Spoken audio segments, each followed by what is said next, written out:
What's up, everybody? I'm Taylor. I started this channel to share my own personal recovery journey. I share what's worked for me, what hasn't worked for me, and what's working for me today. I provide free resources, information. Everything that I share on this channel is what I've learned through research, lived experience, observation, and other people. And I'm really inspired to make this video from my heart tonight, because earlier tonight I went to the women's rehab like I do every week to bring a meeting and meet with my sponsee that is a client at the rehab. And there were a couple people that weren't clients in the rehab that came to bring a meeting to the rehab as well. And I've been in recovery for almost 3 years now, and it's always been hard for me to connect to people. I connect to people. I'm not saying I don't, but sometimes the connection is a lot stronger. Like sometimes I can physically feel people's pain, and I can physically feel the empathy, their willingness, their compassion, their love, and their strength.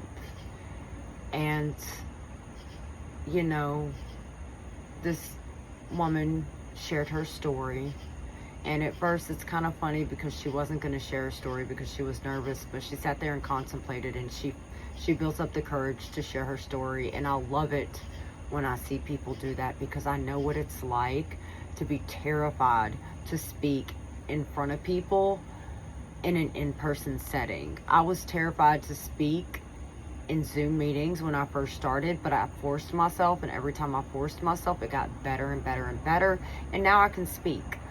But for me, it also depends on the energy in the room and what type of recovery is being shared in the room. That plays a major factor also, and how safe do I feel to share? How vulnerable can I be right now? So there's many different factors that contribute to my nervousness when it comes to sharing. And I wasn't expecting to cry the way I did tonight at this meeting, okay? And I grew up holding my tears in. I grew up thinking that crying was weak. And when I was younger, I was in active addiction, so I really could never really truly cry, because I'm a firm believer that a person cannot process their emotions if they're constantly intoxicated. It's pretty hard to process that and to actually truly feel pain. It's not that I didn't feel pain, but I felt more pain being sober than I did when I was intoxicated, and I would cry and be upset. So she was sharing her story, and I could feel pain in my heart, because the words that she was saying was my story, okay? And like I said, I've been in recovery for almost 3 years, and I have never heard, and I had never emotionally and physically felt such a connection to somebody in the way that I felt the connection to this woman, because she was telling my story. And the thing is I've been a speaker. I do a lot of service work for Alcoholics Anonymous, and I have told my story so many times to the point where I don't even get nervous anymore, you know? But there was something different about hearing my story come out of someone else's mouth. And I could feel the pressure in my chest. And people were looking at me that are familiar with me coming every week to the meeting, and they could see the look on my face. They knew that the tears were about to come. And I allowed the tears to come. And I shared. Not right after her. I had to sit with that first, and I had to sit with that pain and allow myself to process it, and just kind of get myself together before I was ready to share. And when it came to my time of sharing, I realized something.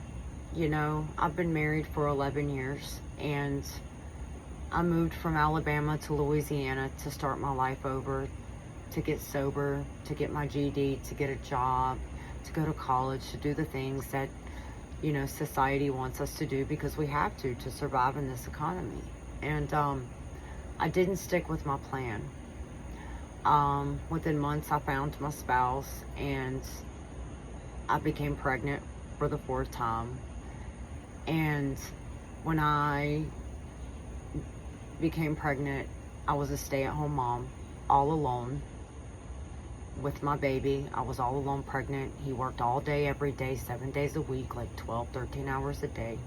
I had zero support system.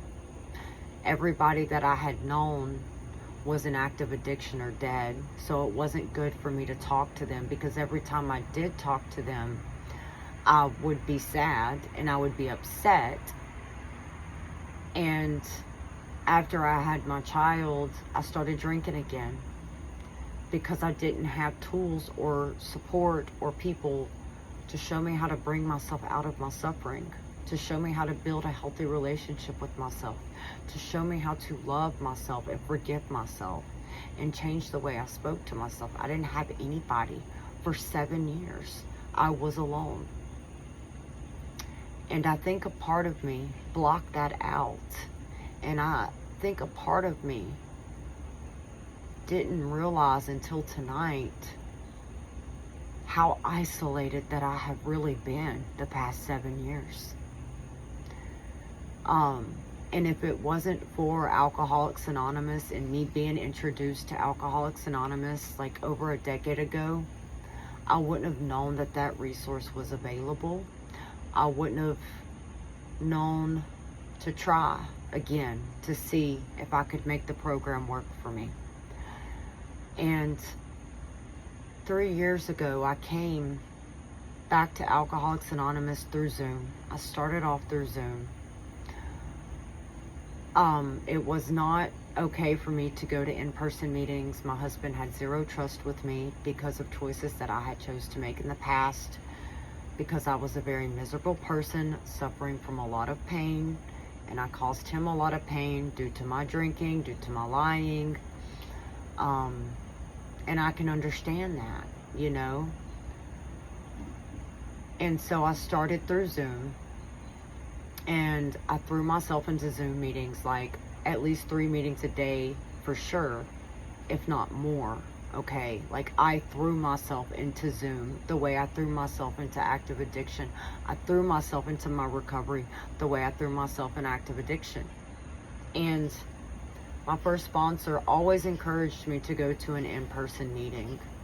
And I told her that's just not possible right now. It causes too many arguments with my spouse. My anxiety's real bad. And, you know, in 2019 or 2020, I was going to in-person meetings, and I was fine. I would get activated and I would get triggered. Every time I left a meeting feeling like shit instead of feeling good, because of all the pain I had inside, because of all the shame, the guilt. I was angry that I couldn't drink anymore. I mean, yes, I could have made a choice to drink. I could have.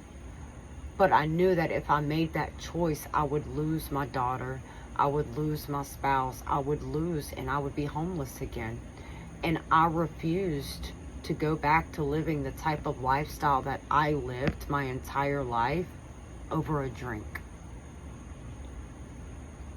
And what I'm realizing is that the brain, at least my brain, can convince me that things are normal.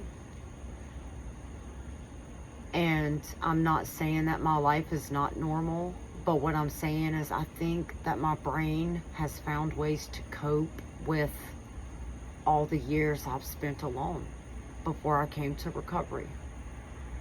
And that was my worst fear. I never wanted to be alone.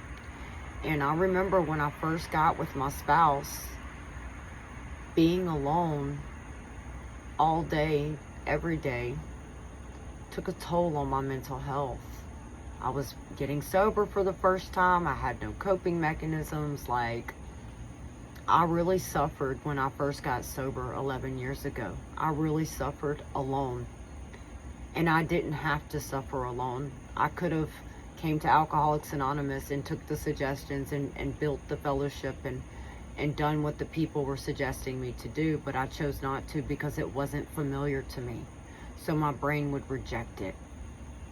it was uncomfortable to feel those emotions at every meeting I went to because I didn't like the way those emotions felt. So it was easier for me to run and make up an excuse of why in-person meetings wouldn't work for me. And I don't know how I came across Zoom, but I did. And I met my first sponsor, and she highly encouraged me. And she told me, you will not stay sober. She said she's never seen anybody stay sober with doing Zoom meetings. Well, I completely changed my entire life through Zoom, okay? And I've seen many other people do it as well. And with being a year in recovery, I started realizing, you know, I need to start going to in-person meetings. And I tried. I started going to in-person meetings every now and then. And I was really dysregulated every time I went. And I would self-reflect on the reasons why I was dysregulated. And it was the environment of the meeting. And I realized that I do better in a women's meeting than I do a mixed meeting. And I realized that through self-reflection. And last year I did try to go to a women's meeting, and I never went back, you know, because it was uncomfortable.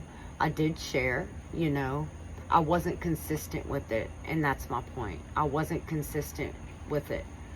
But this is what I want to share that's important, is that about a year and a half ago, my heart told me that I wanted to do service work at a women's rehab. I wanted to bring meetings, and I wanted to sponsor. And I was terrified when I first started going to the women's rehab. Like, I would walk in there and my posture said everything about me. That my head was low, like I was ducking the way I was walking, my voice would shake. People could tell that I was having serious anxiety and emotional dysregulation. I was more than uncomfortable. I was dysregulated physically. And I kept going back, and I kept forcing those feelings. I kept allowing myself to feel those feelings while positive self-talk. And it took so much inner work to keep coming back to that rehab. It was so uncomfortable. I used my tools before I went. I spent that time in the car with me and the universe, talking out loud to myself, positive self-talk, like reaching out to people for support. And the thing is when I first started going to the women's rehab, I always called somebody on the way there because I had to. That's just where I was.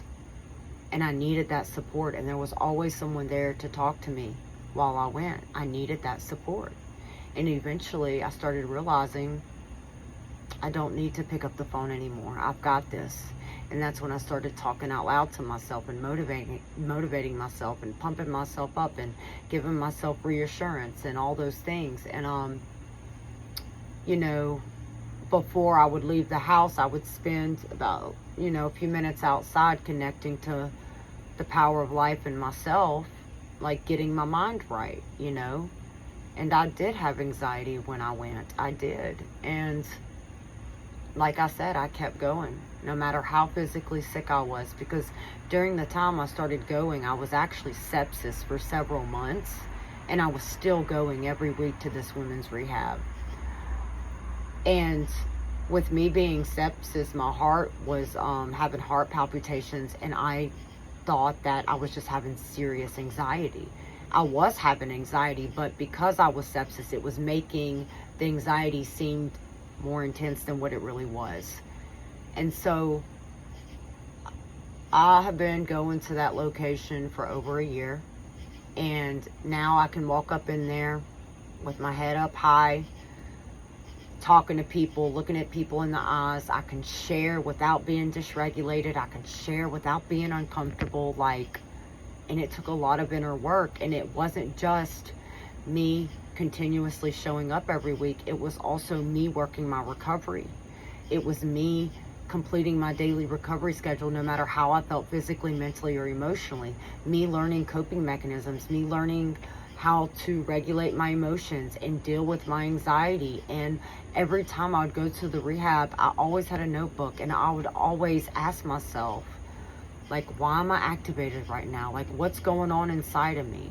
And I would self-reflect while I was sitting there, and that was my coping mechanism, and that was my insight of seeing what was going on internally to cause the anxiety, okay? And I wouldn't be where I'm at without self-reflection. And so it's funny to me how when my heart truly wants something, people and ideas are put in my life to guide me to where I want to go. It's just my choice to take action on it, you know.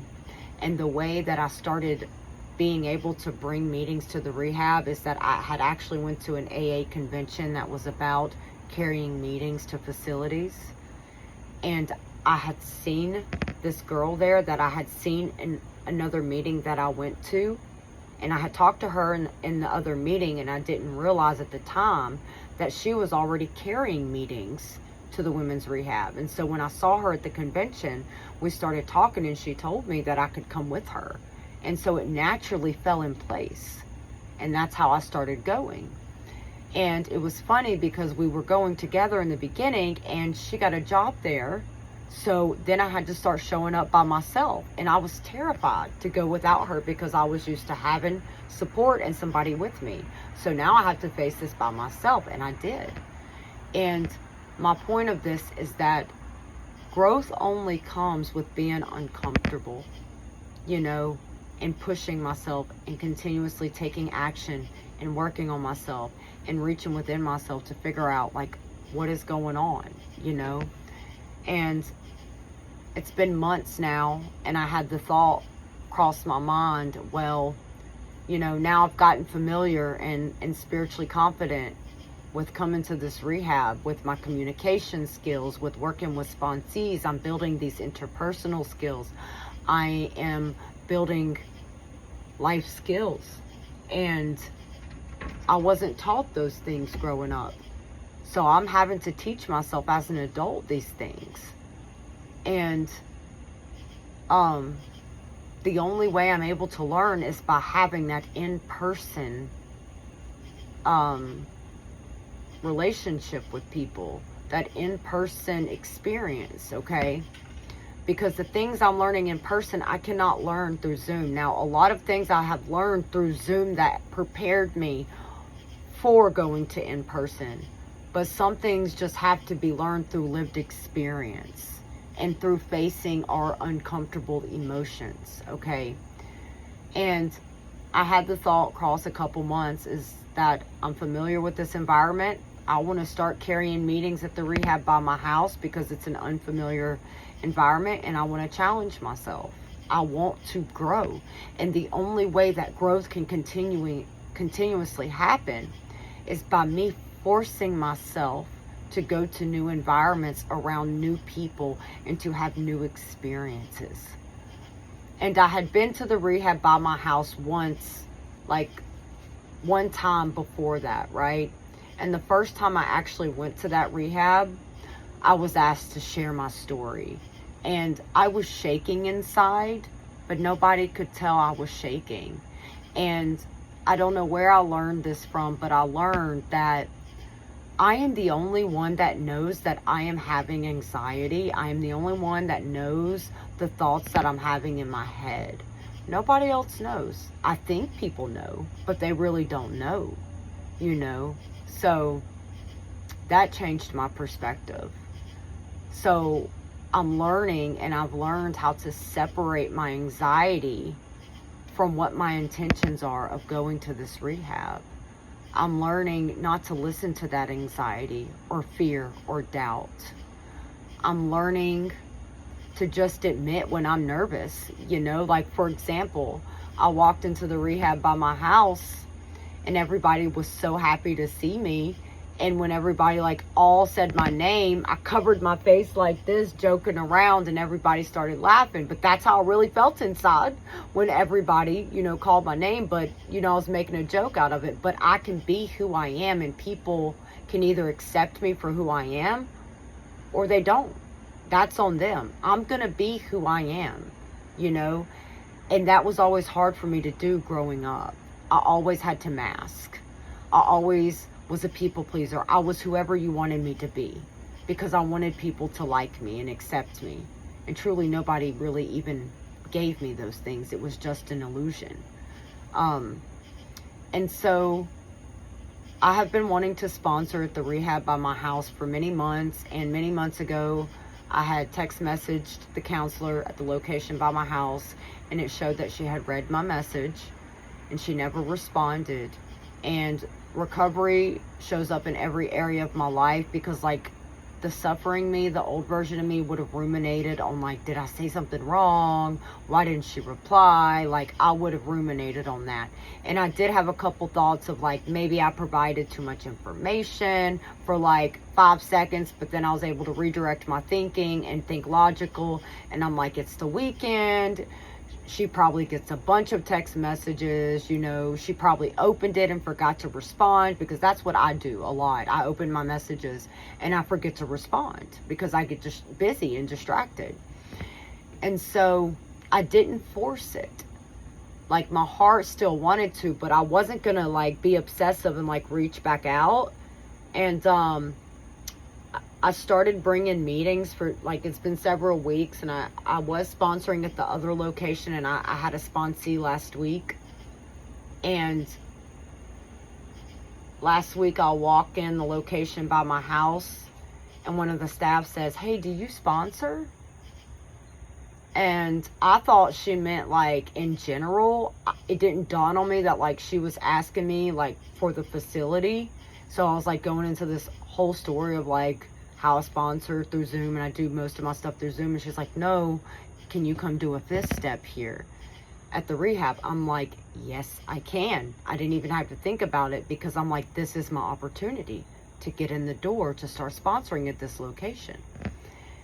And so the tech had told me to text the counselor to tell her that I could do it. And when I left, I texted the counselor very properly, and told her my name, that the tech asked if I could do a 5th step. I'm available, blah, blah, blah. And I said, I'm currently sponsoring somebody at the other location, but when I finish with that sponsee, I am open to sponsoring at your location. So it's funny because I come home, and she was cool. She was like thanking me and stuff. And I come home and I'm sitting outside, and I think to myself, let me text the counselor at the location that I've been sponsoring at for a year, and ask her if she can tell me if my sponsee ends up leaving. And the counselor had texted back, and she said, I apologize. She left last night. I didn't think about texting you. And so my intuition is always on fire for some reason, and it always has been my whole life. And so I'm like, wow, wow, right? And then, so Wednesday comes along, because I went that Friday, and like Wednesday comes along, and I'm getting ready to go, got all my stuff together to go do the 5th step at the rehab. And the counselor texts me right before I'm about to walk out the door and asks me, can you sponsor somebody for me? And I said yes. And so I was able to like get my stuff together. And so now I'm sponsoring at the location by my house, and I'm not as nervous or anxious or have anxiety or feel uncomfortable the way I first did when I first started at the other location. And I share my experiences. I share what I deal with my anxiety, and what steps I've had to take to face my anxiety, because it's not that it's disappeared. It's not that my anxiety will ever be 100% healed, because it won't. It won't. It's that I'm learning how to coexist with my anxiety, and I'm learning how to not listen to my anxiety, because I know it's anxiety. And I was never able to do that before meditation. And so doors are opening up for me, because I'm making a choice to show up for myself. I'm making a choice to overcome the fear, to overcome the anxiety, to learn how to cope with it, process it, manage it, self-reflect on like what's going on with me, right? And, you know, eventually I'm going to start going back to in-person. There's a women's meeting on Wednesday nights at 6. And it was a really nice meeting when I went. And I'm going to start going to in-person. And I also want to say this real quick that, you know, I've been sponsoring through Zoom. So everybody I've sponsored has been out of state. And I went through a stage of, I'm not going to sponsor right now because I had to end a year relationship with the sponsee. And it was painful for me, and I had to process that, and I had to grieve that before I could truly be 100% available to sponsor someone else. I had things to work through.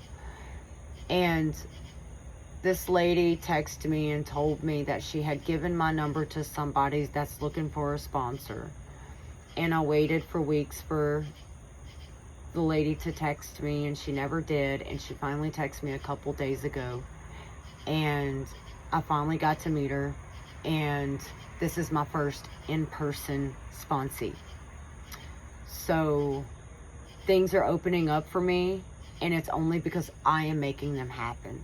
It's only because I am making the choice to listen to the voice, to listen to my heart, my intuition, and I keep pushing forward no matter what. And I have to keep feeling these uncomfortable emotions in order to understand why I'm feeling uncomfortable. You know, that's the only way I've been able to grow. And so my point of this video is that isolation did something to my brain. And I have to work really hard. I choose to work hard. I choose to put in the inner work to overcome that, because I believe that I can and I will, because I see the progress, I see the growth, and I see the difference in who I am today and how I feel about going to in-person compared to a year and a half ago when I had to drag myself out the house because I was full of fear and full of anxiety when I first started carrying in-person meetings to the women's rehab. And so it will get better as long as I keep working my program, as long as I keep working my recovery. And today, guess what? I'm not alone. I have a support system. I have a healthy support system.